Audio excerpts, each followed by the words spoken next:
Hey everyone, welcome back to episode 5 of No Gods, No Kings. Only Men. On this show, me and my brother read you guys short fantasy stories we write, and we read them to each other, and we keep in touch over the endless void that is the space between California and Portland. So. Yeah, it's a strange... Welcome back to that. It's a strange distance that there's a lot of electronic fairies or whatever that like to cause magic interference to try to stop our dark rituals from being completed. You know, it's important that they try to stop it. We are going to end the world eventually. That's the whole show. No. You might be trying to. Yeah. Anyways. Anyway, I thank kind you of like for this helping world. me plan. Thank you for tuning in. If this is your first episode, I just explained the premise of the whole show, so now you know. Yep, there's no need to start from the beginning. You can just start right here. Here's a perfect place to just pick up the show. We There's didn't no try rules on here. the other episodes. You shouldn't have to listen to them. Yeah, like Fuck us, right? you know the rules, man. There are no rules. Mm-hmm. And as always, before we read our stories to each other, we like to catch up because we are brothers and we miss each other. So, Gavin, how was your week? What'd you do? I worked a lot. Yep. All right. Low key, hate that. Whatever. Yeah, it's okay. You do what you got to do. You make the money, and then you have a good time. You make the money and you have a good time. Yep. I also been told we have new intro music. I did listen to it. It's pretty sweet. So yes, I like when this is released, it's gonna have a whole bunch of music. We're gonna have intro music, transition musics, whatever tracks I can get. And listen, it's okay. It's okay if there's no transition music. The intro, it's pretty good. It's pretty good. True. All right. Who made that music for us, by the way? His name is Matt Kelly, and I'll link his site in the description. Awesome. Yeah, no, I really liked it. It's got It's got a lot of fantastic elements about it. Yeah, it mixes a few genres almost. It's really nice.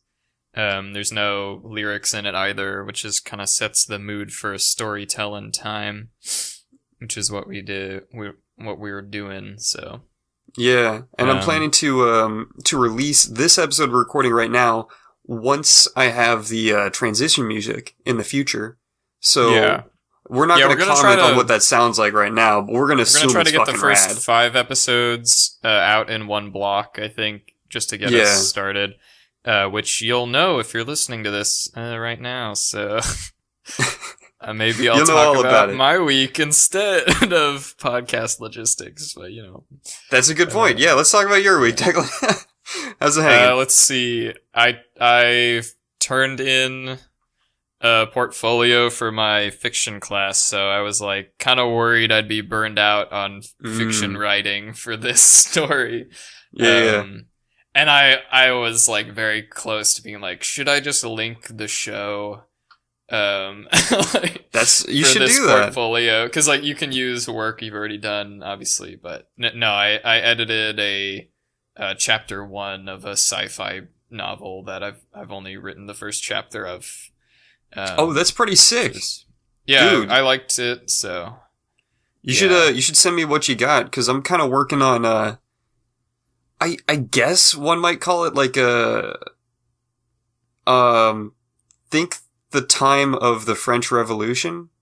Okay. Yeah, like I'm working on a bloody novel. Yeah, it's a little bloody. It's a little political. That's for sure. I just like that time period. Is it a period piece or a historical fiction? It's like, just imagine 1800s, very, very, very early in the 1800s. Yeah. But in a slightly different world, change the shape of the continents, change the names, change the accents, that kind of stuff. Oh, very cool. Wow, what's that? You're making me think of this board game that has all this world building behind it. It's like World War I, but in a world where they have like steampunk mech suits and shit. Dude, what the fuck? And, like, yeah, yes, it's please. Pretty cool. Like, the world is pretty deep. I'll look it up. I think it's called like Harvest or Reap or something like that, but that's dark. I don't know what it's called, but it's got some cool art all over it. Yeah, other than that, I've been playing Fallout 4 a lot again.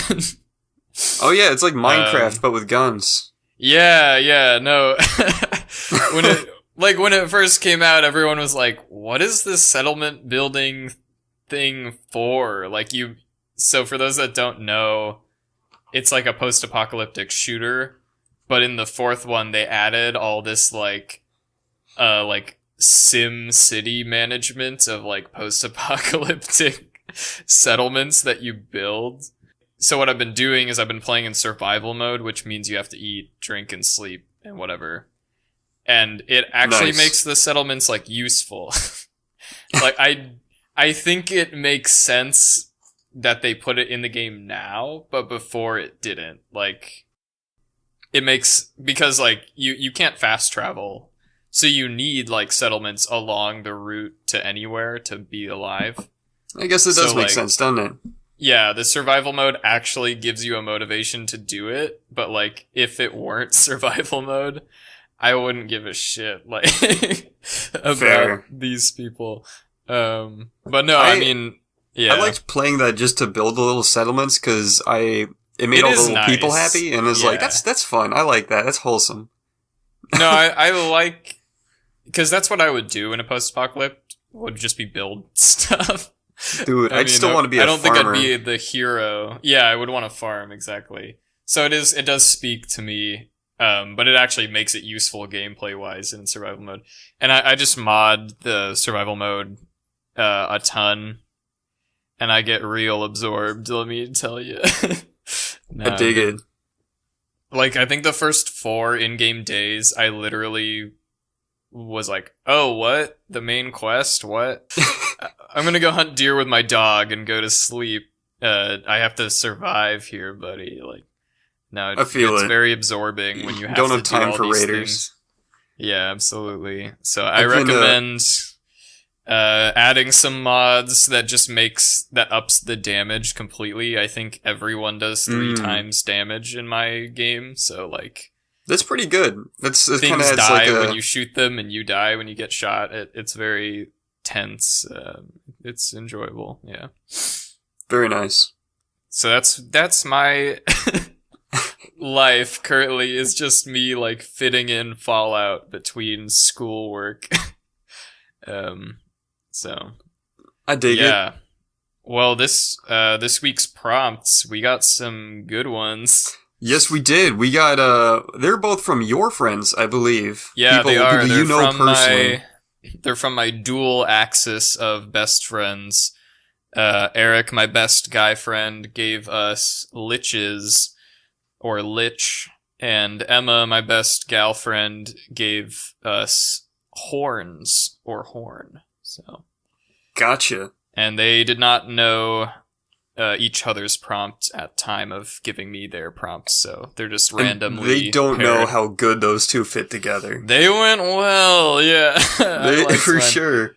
I had a bit of burnout on writing this week, as I said, but when I had this one idea for one dumb joke in the whole thing, and it just all came together. I think I know exactly what you're talking about, and I might have the same thing written. Yeah. Be on your guard for stupid fucking memes. Fucking... In this, yeah, no, it's a silly story for sure. But yeah, no, I was happy with those prompts, and I did enjoy writing this one as it turned out, even though I had been writing way too much fiction. No such thing. No such thing. It's hard, but yeah, no, we did it. I'm into it. It's not bad at all. How many words was your piece today? Honestly, I don't really know. Just cause, like, again, I write things for the podcast in kind of like a shortened and condensed version.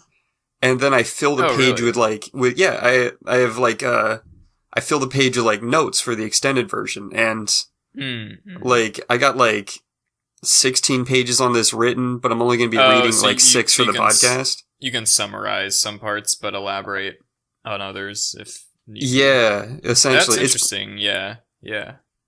I just play loosey-goosey and pick the parts that, like, might sound cooler to talk about in the moment. Right, yeah. Well, that's interesting to know your method. That means, when we release the extended volumes in a tome... Yeah, I'm actually compiling them, making a book. I don't know when it's going to be released or how big it's going to be or what. I will tell you, I don't think mine are readable on paper. Because there's like a lot of voices that like when I literally write on the page like, this guy sounds like a frog. He talks. And that's the whole like, descriptor. So. I dig it. Have you ever heard that one other podcast by this guy Aubrey Sitterson? He has a podcast called Scald. And that's a cool name. It's fucking metal. Oh my god, this guy is such a good writer. Yeah, what's the premise? The premise is he does everything in one single take. What does he do in one take? It's orated storytelling. It's kind of like what we do. He's got like one very, very long story. It's about, at least as far as I've gotten, it's about a lost king trying to reclaim his throne, and he's just kind of a badass. Is it just him talking like off the dome? It's I don't want to say talking. It's kind of more akin to a poetry, like a darker, more powerful poetry. Interesting. Yeah, I would really recommend it. That sounds like your bag, audience. Check out Scold, I suppose. Yeah. It's neat, the kind of genres that are surrounding storytelling and podcasts. I know there's a lot of like sleep stories that people have and like things like that. Sleep stories? Like stories you read? Soothing dudes reading folklore is like big. That's nice. This is not going to be nice. That. Hopefully we're going to give you audience members some night terrors with our stories of Litches and Horns. Ooh. Which one of us is reading first? I would like to read first because I have a description as to what Litches are at the very beginning. Just in case audience members don't know. Please go for it. Gotcha. Oh, speaking of... Okay, real quick tangent. Okay. Sorry, this segment is long, but I once looked up where the word lich came from, because I didn't get it.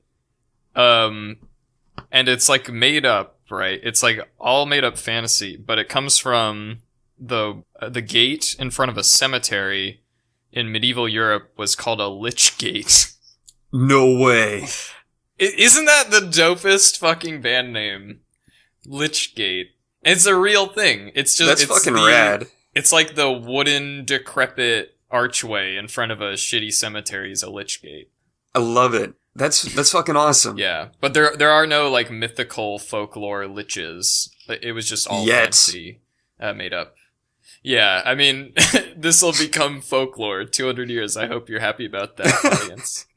This is the dawn of something horrible. The Brothers Grimm, never heard of them. More like the Brothers Ariser, Declan and Gavin. All right. The Brothers Dank. We should have said our names at the beginning, I'm realizing now. Oh well. Hey, you want to read first? Let's keep that secret. Let's do it. You can read first. All right.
riotous din of the tavern scene around you, it is hard at first to hear the hulking, armor-clad figure before you speak. Second-person narration, very bold choice, sir. Yeah, that's how it starts anyway. I fuck up my narrations a lot, so get ready for some third person in a second. It's okay. Second person is difficult. A little bit. And though his features are gaunt, and his voice is but a harsh whisper, he speaks with a purpose and certainty that makes it hard to pay heed to the bustle around you. The figure speaks. I suppose I should clear up the obvious question. What is a lich? You could be forgiven for not knowing this most profane of unnatural horrors. Seldom are they spoken of, for all mortals who even know of their existence are in imminent danger. They like to keep their secrets after all. To put it simply, a lich is a type of wizard. One of the most powerful ones at that. Man and mankin alike all have the potential to become a lich. They start their journey much the same as any other wizard, with study and practice and patience. Until sooner or later, they discover a knack for tampering with the threads of life. A tug, and one life is snuffed out. A spin, and another is bolstered. Power over death and life. This is a school of magic known as necromancy. Damn. Yeah. He's teaching you. He's scaring me, man. I like it, though. He's an interesting character. I like the subtle world building that humanoids are called mankin. Yeah. We'll get into that in later episodes. I will note that's a good turn of phrase for that. I like that. Not all necromancers are bad news. Hell, I know a kind traveler who walks a circuit through the river villages, making his pay bringing your dead relatives back to life for a conversation or two. Nice guy, never charged more than 5 silver pieces. Of course, he only ever deals in silver pieces. The knight, or paladin rather, stops himself before he trails off into a memory. But this power can drive men mad, and often it does. How simple it seems to just take life from the unworthy and give it onto yourself. Stealing years from one life to another is a temptation of power far too great for most men to deny for long, especially as their own natural end draws near. Indeed, who among us would sit idly by as your last day dawns and just let it pass without a fight? Especially if there was a way to push back this sunset. These thoughts, and many more sinister, are those that drive necromancers to commit the vile sin of achieving lichdom, which in a sense is a promise of immortality. Though through only the most unnatural of methods, a dark ritual involving the blood of angels, the tears of demons, and a dragon's most treasured possession, and the heart of a mortal hero. All of these... What is a dragon's most precious possession? I imagine, like, a scale from his mom. Just like whatever treasure he has that he likes. The friends he made along the way. Oh my god. That was the real dragon's hoard all along. Friendship. Yeah. That's why they always ask you riddles, because they just want to hang out, man. Yeah, they're pretty lonely in those caves, for sure. And you have to take it from them. How fucked is that? It's pretty fucked. Yeah. All these to be... cry, too? Like, yeah. Shit. How do you do that? Probably friendship. Maybe tickle him. Oh, yeah. Maybe we'll get into dragon that. Friendship, and then you take it. Ooh, 2 birds, 2 for 1. Stone. Yeah. Yeah. You'd make a good lich. Mm-hmm. All these to be consumed in the profane ritual, plus so much more I care not to name. The caster himself must end his own life at the crescendo of the ritual. And if done properly, an object is created. This is called a phylactery. The phylactery is the physical embodiment of the Lich's soul, or whatever's left of it anyway. It is here where its power and life essence is stored. Through this, the Lich's power grows immensely. For the veil of life and death, a necromancer would spend energy and resources trying to part to reach just the source of his own magic is now null. The phylactery is the veil. It is the void. It is death, and it is life. Even if you were to somehow locate one of these reclusive bastards, and through bullshit tactics and vast numbers swarm him and bring him low, even if it costs you the life of a dozen damn good soldiers to land even a glancing blow on one of these skeletal fuckers, it matters not. For once defeated, it will reform from the phylactery. Sounds like this guy is speaking from experience.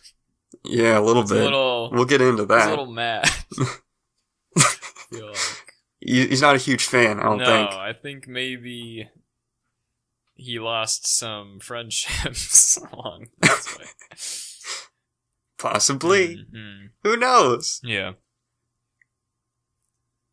It matters not, for once defeated, it will reform from its phylactery sooner or later. Maybe all of your sacrifices buy your world 1,000 years. Maybe just a few days. Doesn't matter to the Lich, really. Unless you can somehow get that phylactery off-world or whatever you do to kill it for good.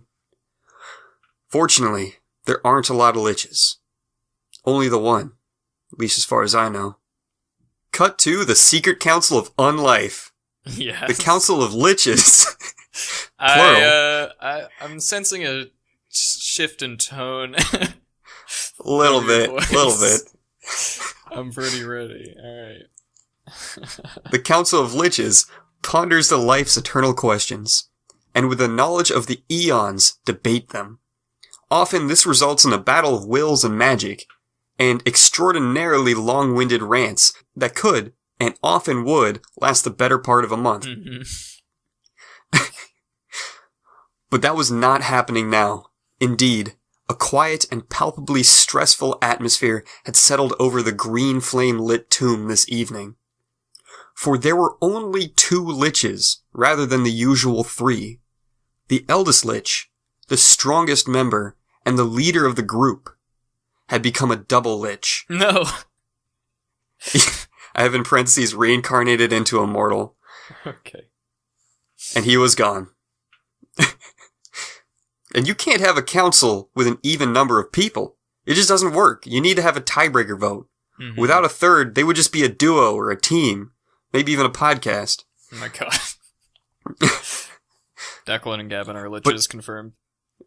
Possibly. Mm-hmm. Possibly.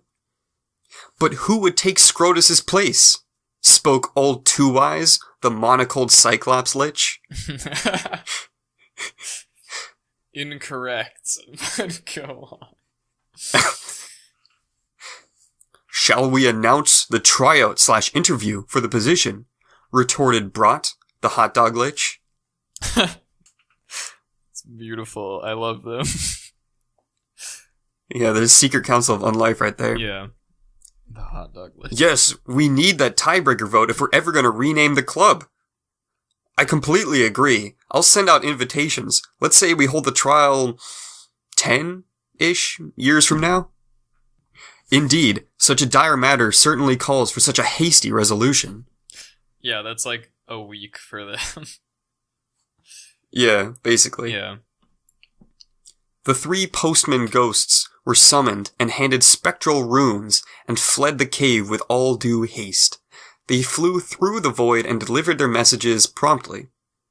First to receive the message was Korgoth, the Forsaken Lich. Ooh. By far the edgiest magic user this side of the rift. Yeah. Upon his descension to Lichdom, he sacrificed 45 orphan puppies just to set a baseline of evil. I feel like this dude... Yeah? Sorry, I'll let you finish. This dude was so fucked up, he had the word evil tattooed across his face. Damn. Not that you could tell, cause he ate his own damn face. No! Shit. Yeah. Alright, here's what I think. I think if he's on the council, he's just gonna disagree. Like, he's gonna go against the grain on his principle of being a dick, like, every time. That's a very interesting point to bring up. Yeah. And perhaps we'll address it. I'm not gonna pick him. If I'm the Simon Cowell of this Lich Council, it's a no from me. But I feel it. Yeah. But at the same time, you gotta think about it, because this dude wielded his own phylactery like a sword. That is pretty cool. He spent his He spent his days just roaming the countryside, fucking shit up, and actively trying to be as awful as anyone could ever be. Yeah, this guy had maximum edge points. The second Lich to receive an invite was Feldun, the Weaver of Deception, a reclusive and calculated Lich who sat in his temple contemplating how to extort more souls from this world and practicing his foul magics in secret. His phylactery was a crown, namely the crown of the largest and most dangerous empire on this world. This crown that granted health and long life to kings always came at the cost of a war or two, or at least a period of mass famine. Needless to say, this dude was sneaky. He was a bit arrogant. He would always be playing chess against himself, saying, and I'm quoting here, "No spirit in this realm or the ones beyond have the intellect to match my own. God. At least this way, it's a challenge to win." This fucking guy. But if you ask me... Yeah? He probably posts about his IQ on Facebook. He's the... You know who he is. The greatest evil. Well, it's one of the greatest evils, yeah, you know. Absolutely. But if you ask me, I think he just lets himself win. Like an intellectual form of masturbation. The third and final Lich to receive his invite was Mitch. And as far as Liches went, he was kind of a normie. He still had all his original skin. Oh, damn. He kept his he was, you know. There's also only 5 Liches in the world. Yeah. So. It's kind of weird that they have an exclusive club. That angry paladin is about... I hope he doesn't ever find out about the other 4. He'll be really mad. Probably. Yeah. Or dead. Mm-hmm. You know, who knows? Mm-hmm. Might get into that. Anyways, Mitch had all his original skin, and he kept his phylactery pragmatically sealed away in a dungeon across the street from a dungeon populated with the undead. Mm-hmm. Protection via proximity, plus you probably wouldn't be thinking to check there, considering the cave across the street's full of skeletons, right? It's smart. He embedded his phylactery in the butt crack of a saint's statue. What kind of pervert would even check back there? This dude's smart, dude. Yeah. All in all, this is a pretty good spot. Yeah. As you could probably tell, these 3 Liches were all sort of bottom tier. For who really could hold a candle to the council members? So anyways, Mitch the Lich was in the skeleton dungeon, decorating with cobwebs and skeletal spiders, which at first glance are the same as regular spiders. Wait. Because they have the exoskeleton. That is when he received his invite. And he's like, shit, 10 years? Man, I gotta get good quick if I'm gonna get the job. Oh my god. But how the heck am I gonna be more brutal than Korgoa and more clever than Feldun? So he headed to the bottom of the cave to get some inspiration. And after only 3 short years of marathoning Jackie Chan movies and eating adventurers, he finally found the idea he'd been longing for. In the form of one adventure. A heavily armored paladin who had sworn his soul and sword to the god of order.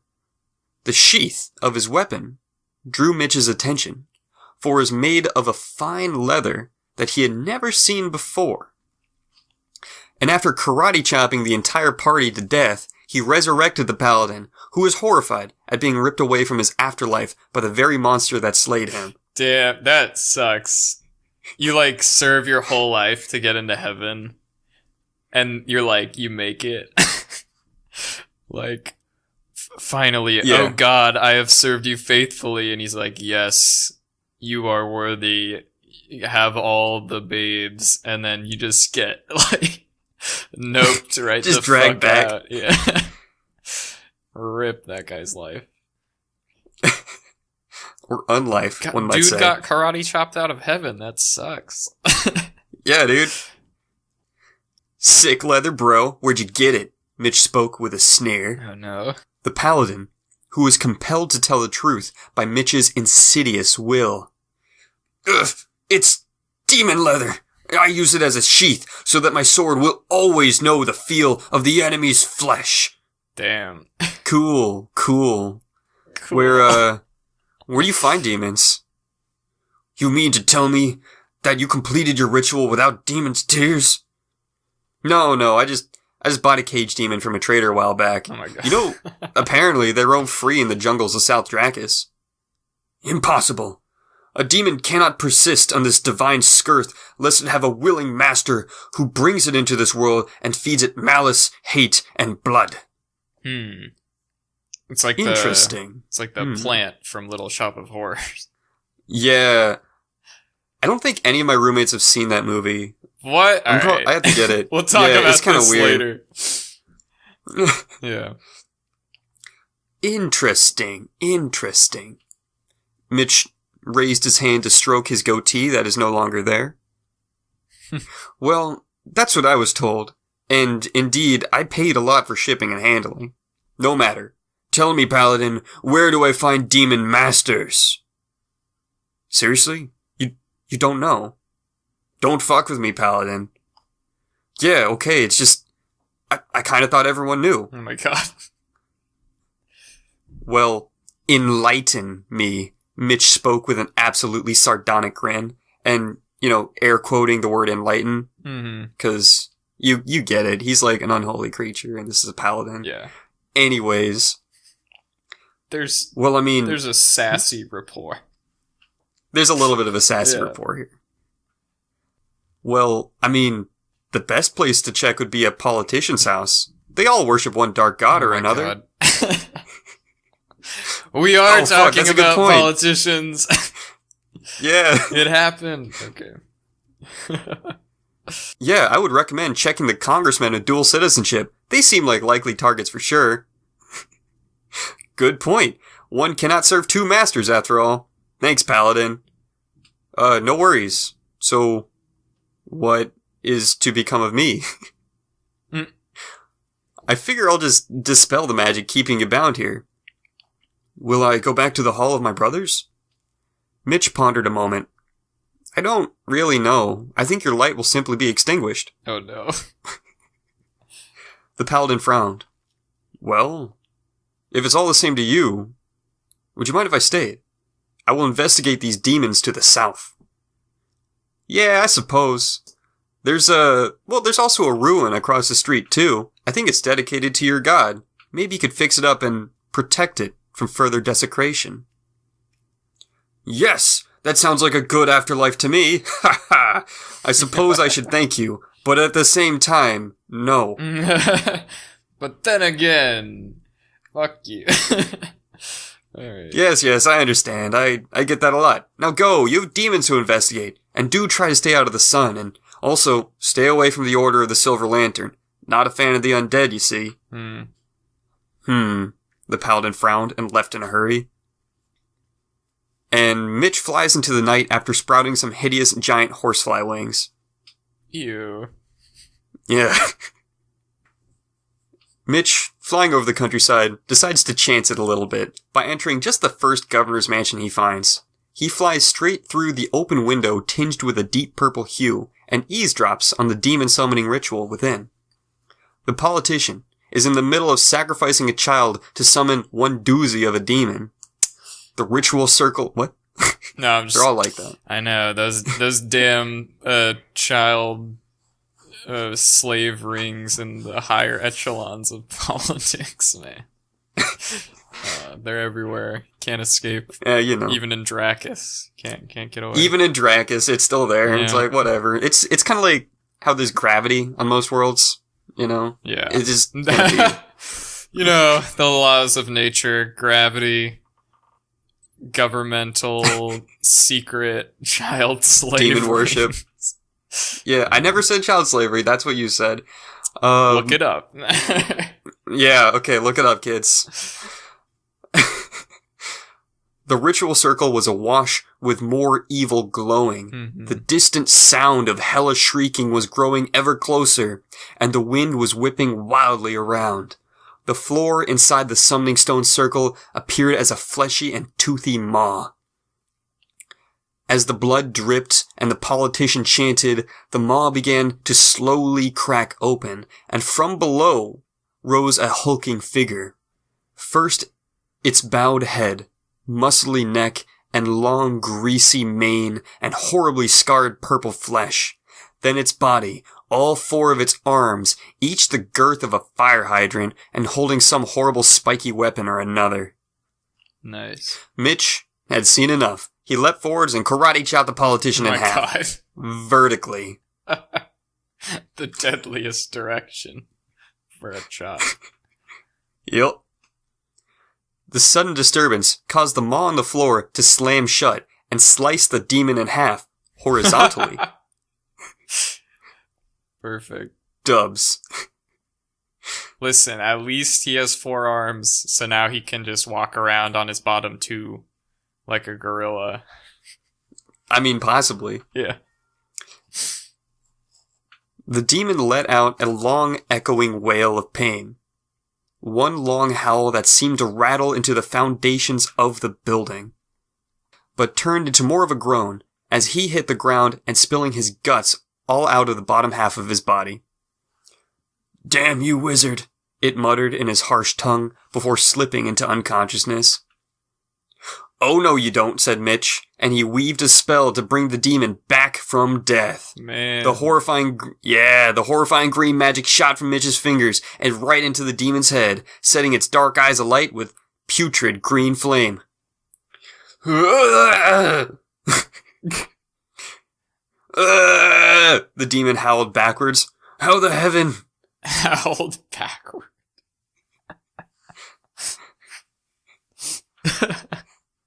Yeah, keep going.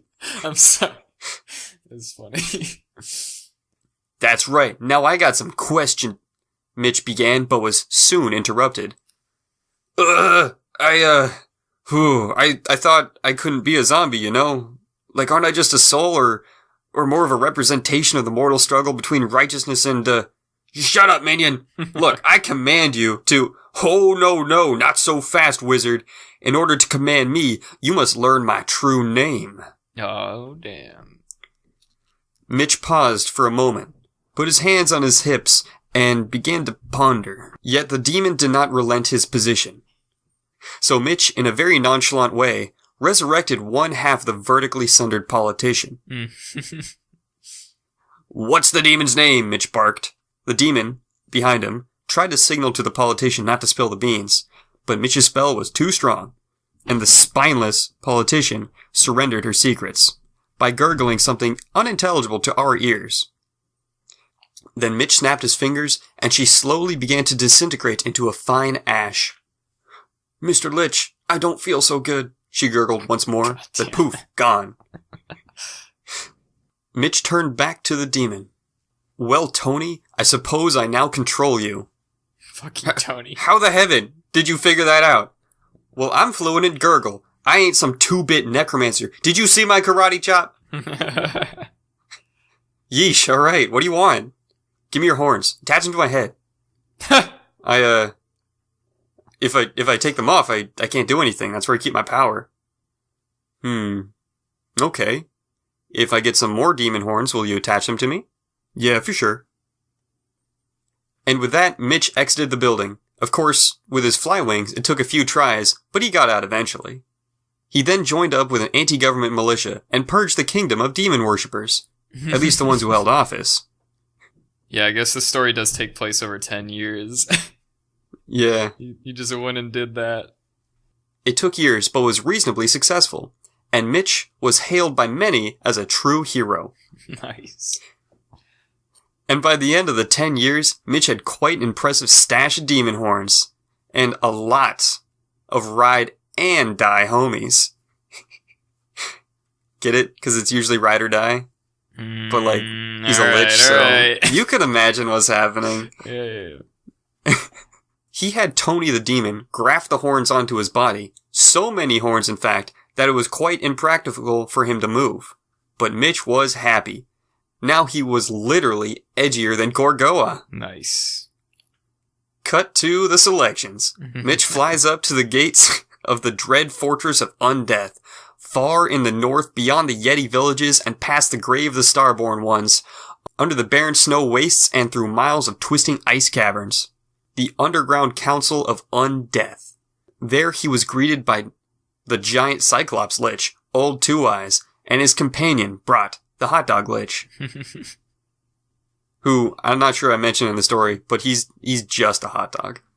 Oh, okay. But he's also a lich. I imagined he had like a hot dog on a stick employee's like hat. Just like a hot dog hat. Also, I like that his name is Bratwurst. Good joke. Thank you. Good joke. In the extended version, I'll go into him and Cyclops' it's okay. Yeah. Adventure. Okay.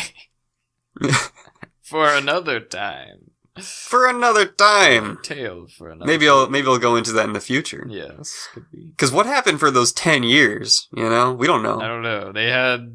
They weren't passing any laws. That's for sure. Like the government. Anyway. Yeah. That's man, normally this is thing. a deeply political episode. I'm gonna have to edit a lot of this out. It's fine. Don't split the market, kid. Alright. Mitch takes a seat next to Gorgoa and Feldun, who each, in turn, spoke their piece. Gorgoa, who was plenty brutal, but fuck was he awful to be around. Just always talking way too loud, and blood this, and murder that, and just, And Feldun, man, he was awful in his own way. He's just so arrogant, constantly muttering to himself and giggling at his own jokes. Not that laughing at your own jokes is bad, but like, if it's funny, just share it. Yeah. But no, we just wouldn't understand his high IQ level of humor. Oh my god. This fucking guy. He is that guy. And then it was Mitch's turn. He waddled up to the stage. Again, the demon horns attached to every inch of exposed flesh made it very difficult to move. Mitch the Lich spoke. Hey dudes, I'm horny. Hey horny, nice. You're in. Everyone laughed. Nice. The end. Nice. Fuck yeah. Oh my god. Alright. I like that story. Thank you, Gavin. No worries. Really quick, yeah, the things I liked. And there's a lot of like quick world building details you insert that I liked a lot. Oh yeah? Also, I liked that the evil politician that was murdering a baby was a woman. Very progressive. Very progressive, yeah. Very progressive. What? Evil knows no gender, evil knows no demographic. Yeah, guys, women can murder babies too, alright? So. Oof. Put that on your blog, BuzzFeed. Alright.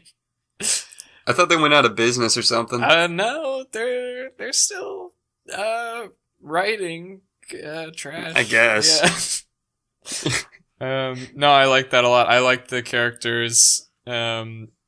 I liked your descriptions quite a lot. I really liked your vision of a demon, because it's like kind of different from what I would jump to. Like, you gave it hair, which I thought made it kind of like more like human-like, but corrupted. It was very cool, so I liked those details. I also liked the mailman. And his name was Tony, which is a very human name, which makes you think, you know? Yeah, that made me laugh, obviously. Yeah, I liked the ghost mailman. It made me think of like maybe you want like a useless job in life, otherwise you're gonna get recruited by a lich, you know? Yeah. Like mailmen, probably everyone can use a mailman in a fantasy world. I mean, you gotta look, liches, again, they're so evil, they'll steal anyone. Like if you were like let's just say you made burgers, you know, it's like a lich is gonna recruit you to make ghost burgers out of horrible things. That's true, yeah. There's no end. There's no end. There's no end to your service in this world. All right, well, what do you say? We go to my story. You ready? Let's have some transition music. Absolutely.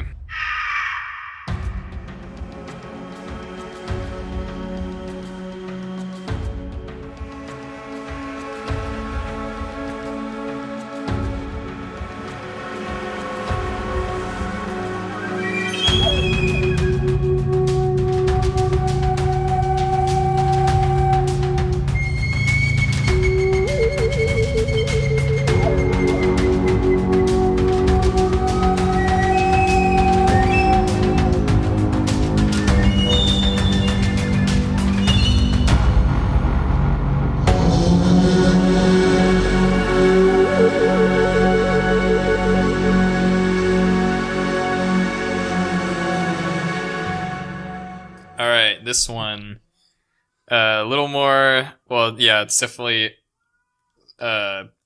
pretty light tone all the way through. It does not have a title. We're going to title it. I dig it. It's titled, Gavin wanted a DJ Duke story, so now he's getting that. Shit. Let's go. Yes! All right. The DJ Duke returns. He's coming. Here he comes. Get ready. All right, let me get ready to narrate. DJ Duke, the legendary badass. Let's fucking do this. In the background of many stories. All right. We go now to a simpler time. Before the DJ Duke was the sovereign of all civilized men. When he was young, he served underneath his brother, King Host, also known as King Host the Great, or a Great Host. Our great Duke's youth was filled with endless adventure. On this occasion, he had been sent across into the world at large by his brother to seek an artifact of truly awesome party-enhancing potential. King Host did not yet know what this artifact would be, but he trusted his younger brother's sensibilities when it came to such things. The Duke's travels had brought him to the craggy coasts of the Saber-Tooth Peninsula. Cold waves crashed against jagged rocks, dousing the Duke's crimson red carpet cloak in cold mists. The sky above was overcast this day, and the wind... Yeah, what's up? His crimson red carpet cloak? Yeah, he has like a cape made of a red carpet. That's amazing. Yeah. Oh my god. He's on theme. I feel it, man. This guy's killing it. No, he is killing it. The sky above was overcast this day, and the wind pulled at his garbs as he traversed this dire terrain. He was in search of a legendary man, once a soldier in a war long forgot. It is said this man had made his home in a seaside cave within the realms of the Dark Lord himself. He was a wise mystical hermit who tried to help enemies of the Dark One. He would know what the Duke should seek. Mounting over... That's kind of interesting position to have, you know, like a spy and a betrayer in the Dark Lord's mountains. But he's well known. I imagine he just got lost, and he's like, "Well, I have to stay here. Like, I can't cross the border. I'm too old. I've been lost too long. Like, I just gotta make it." Yeah. Who knows how it'd do? Mounting over another pile of spiked rock, the Duke spotted an opening on the face of a sheer seaside cave. That had to be the place. He made his way to the cliff and found a narrow ledge led to the opening. The wind whipping at him, he put his back to the cliff and shuffled along, small pebbles giving way and dropping into cold water below. When he made it to the mouth of the cave, he fell to his knees exhausted before removing his hood. He had a smooth light brown complexion, a strong jaw, and a thick head of black hair topped with a modest crown, a band of silver. He reached into his backpack and drew from it a giant-sized glow stick. Snapping it, he continued deeper into the dripping cave. His steps echoed as he walked, and the swirling sounds of the sea melded into a static inside this place. After a while... I love it. Thank you, yeah. After a while, the green glow of his stick washed over a cavern, and to the Duke's surprise, a hunched man staring at him with blind eyes. The man's dark skin was naked to the cold cave, save for a tattered loincloth. So I always have naked mystics in my stories. Yeah, no, this is good, man. This is very well written. Oh, thank you. This is like first draft how I just try to get these stories out, because they're fun. Yeah, I feel it. All right, you must be the great hermit, said the DJ Duke, like a DJ. Oh, shit. He talks exactly like a DJ. The DJ Duke says everything like a DJ. That is literally written in the story.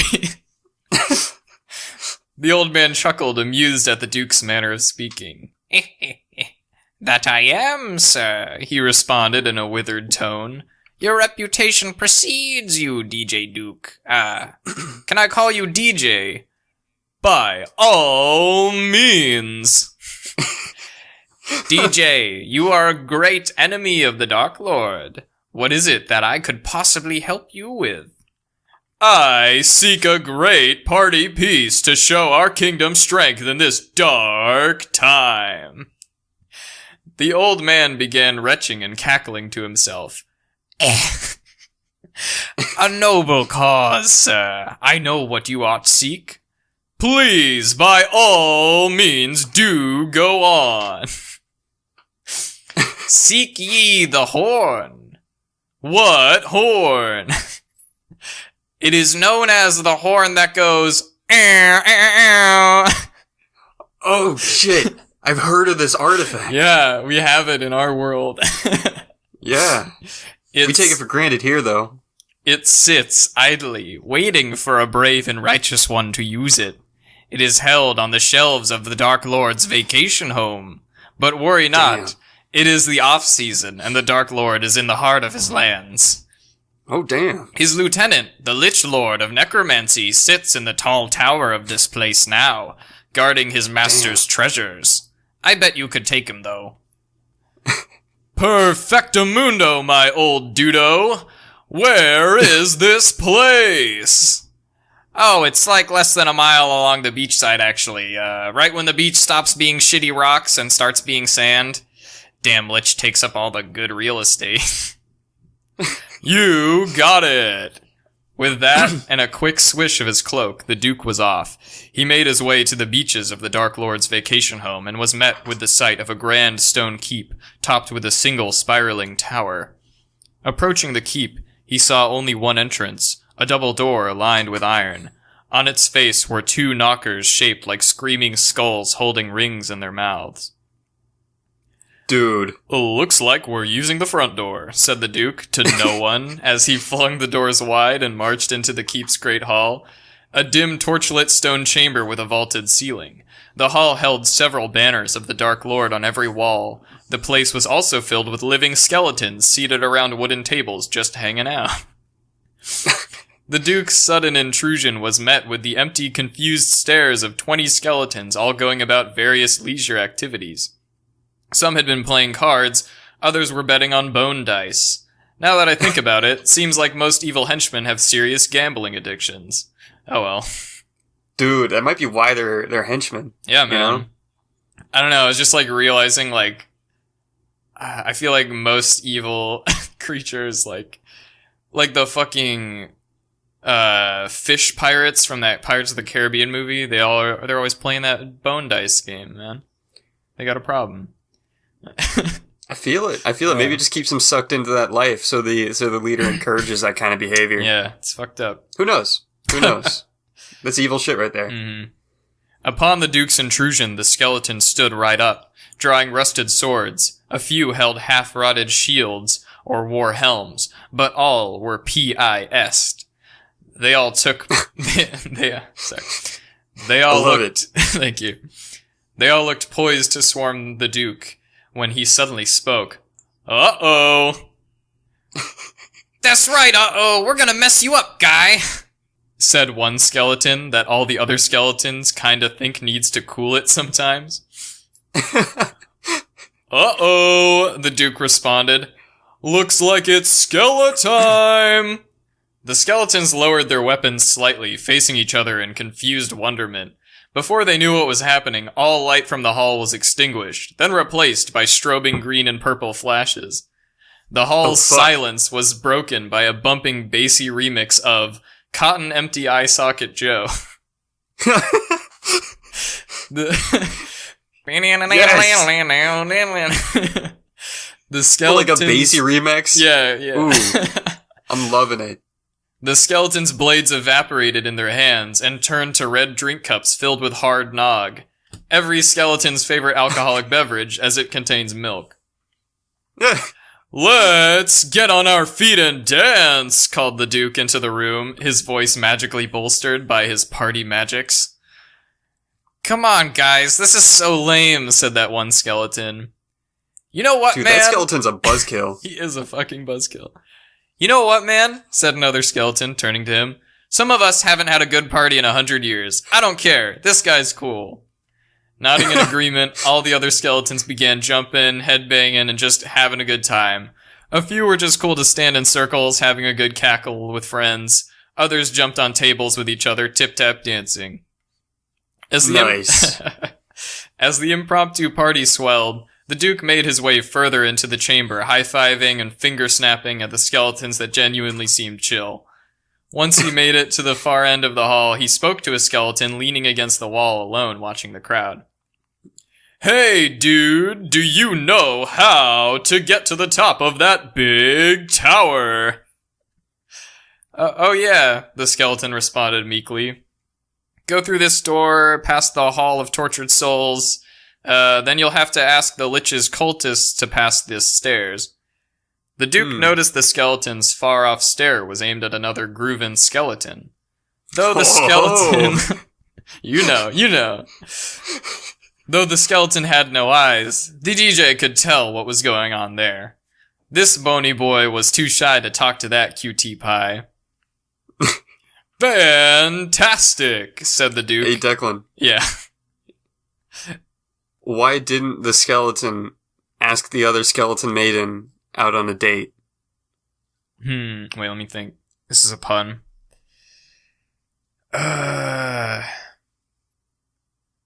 He didn't have the guts? He didn't have the guts! Hey! Alright, I figured it out.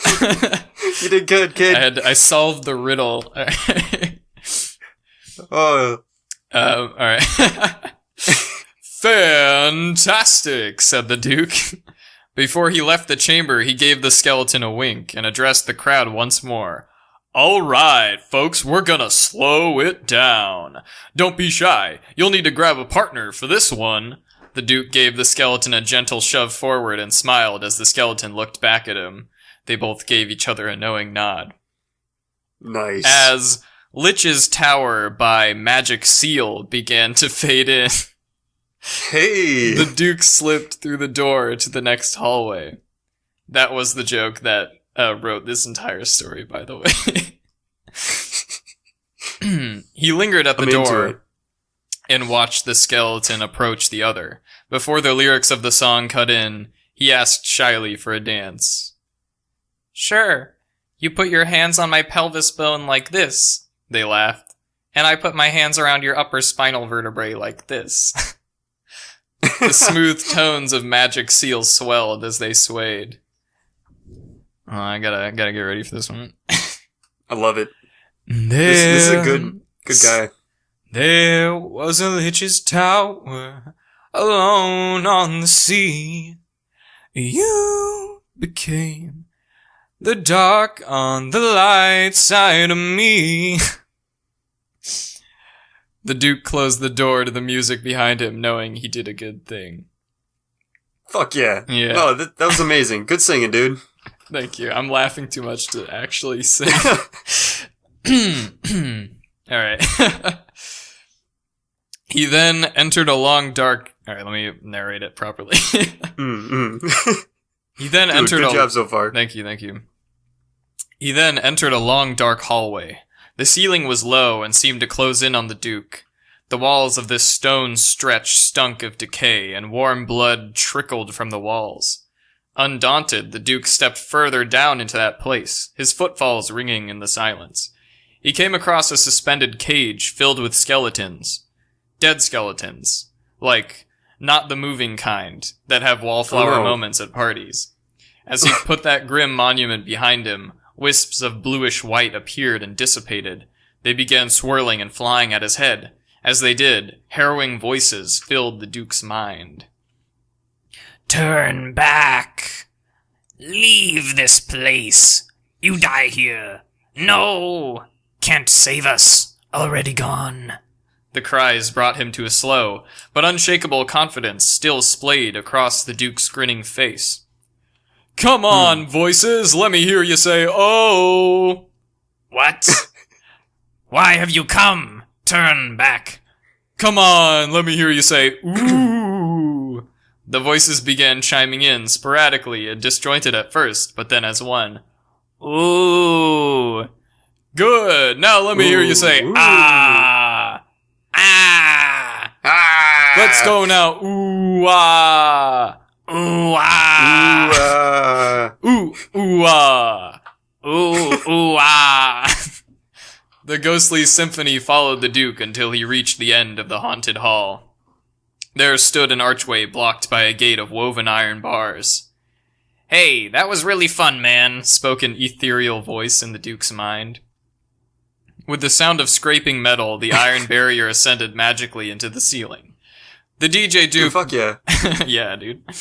The DJ Duke was once again allowed to pass on his charm, as his charisma, not his magical sword that makes a record scratch noise every time it cuts a foe, was his greatest weapon. Solid. Yep. The raised gate gave way to a small intimate chamber. On its floor, a ritualistic circle was drawn in blood. At the other end was an open archway with a spiraling set of stairs beyond it. The Duke stepped forward for the opening. As he tread into the middle of the floor's seal, a voice rung out. You are trespassing in our lord's castle, droned the voice of a man hidden in the dark. The DJ Duke was startled. He had somehow failed to see two cloaked figures standing in the black far corners of the room. They stepped forward to the edge of the circle and began pacing around the Duke. Now the Duke could see the hoods of their crimson robes hid gray, leathery faces. Impressive that you made it this far, spoke the other. Thank you! The cultist hissed at his insolent comment. You cannot go further. As disciples of the Lich Lord, we will not allow it. Try to stop me, spoke the DJ defiantly. Words snaking from his lips, the first disciple spoke. Oh, we will.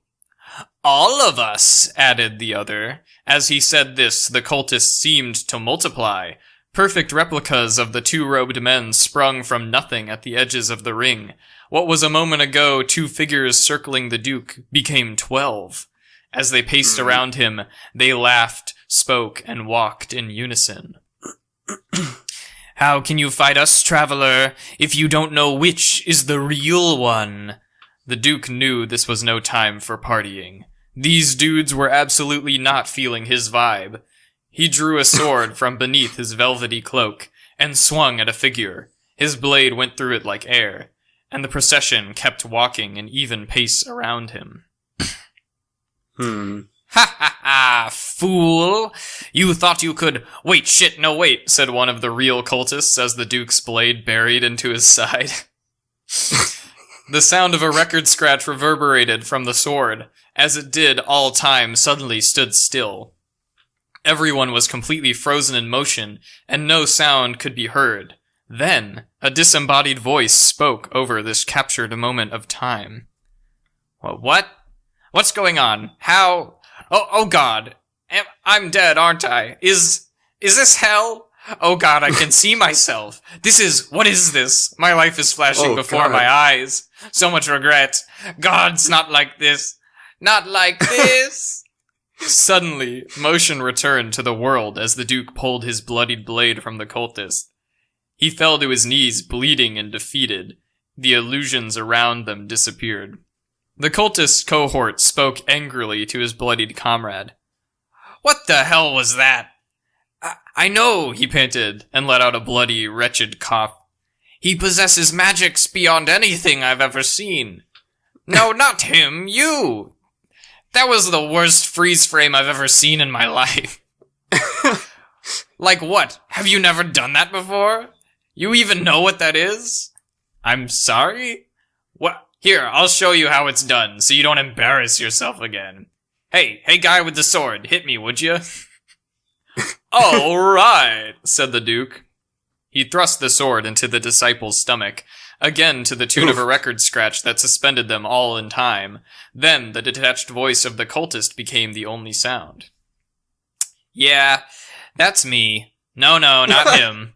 Yeah, him. The loser in the robe getting the sword put through him. I know you're probably all wondering how I ended up here. Well, it's a long story, so I hope you're ready."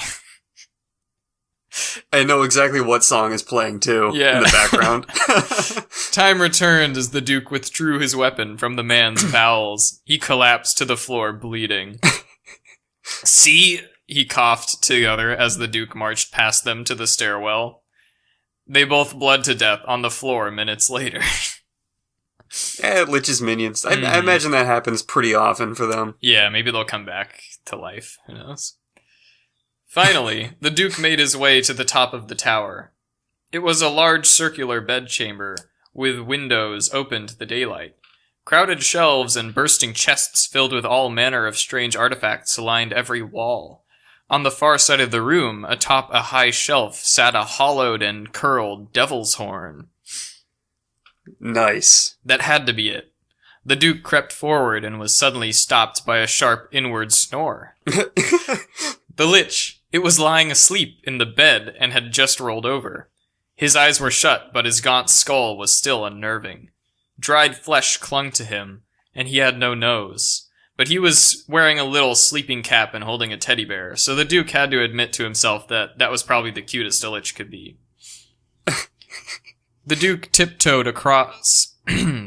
tiptoed his way across the rest of the room and reached to grab the horn off the shelf. He gently took it in his hands, then put it to his lips. Ow, ow. Suddenly, the Lich shot up from his sheets. "I told you not to use the horn!" His eyes glowed. His eyes, which glowed with a sickly green aura, met the Duke's dumbfounded face. "Wait, who the hell are you? How'd you get in here?" The Duke shrugged and just bolted down the stairs with the horn in hand. The Lich continued shouting, still too shocked to get himself out of bed. Hey, somebody get that guy! Who the fuck? Finn. That's the end. Did you say Finn? Yeah. I love it. That's the perfect ending. It ends mid F word. There you go. I love it so much. That was a great story. Thank you. DJ Duke, man, I knew he was going to be a badass, but I didn't understand how badass he was going to be. How on theme he is. Yeah, no, like that's an amazing character right there. This is him in the younger days before he had to stay in the castle, settle down, you know. Yeah, rule over shit. Yeah, and I fucking dig it, man. Thank you. I'm also glad we're exploring this Dark Lord a little bit more, just because he's also a reoccurring overlord in these stories. Yeah. This is my try to get the entry into the history of this world by following the Duke in his younger days. Yeah. No, I fucking feel it, man. Yeah, absolutely. Yeah, anything you like particularly about the story? I was cracking up for a lot of that story. That was just good. Again, just like the characterization of DJ Duke. He killed it. I'm glad you like him. Yeah. Also the setting. You know, especially when he was like tiptoeing across that little rocky crag at the very beginning. Yeah. I was there. Oh, cool. I was terrified for him. Oh, yeah. I'm glad that came across. That part, it was a little vague or foggy to me in my own brain, I think.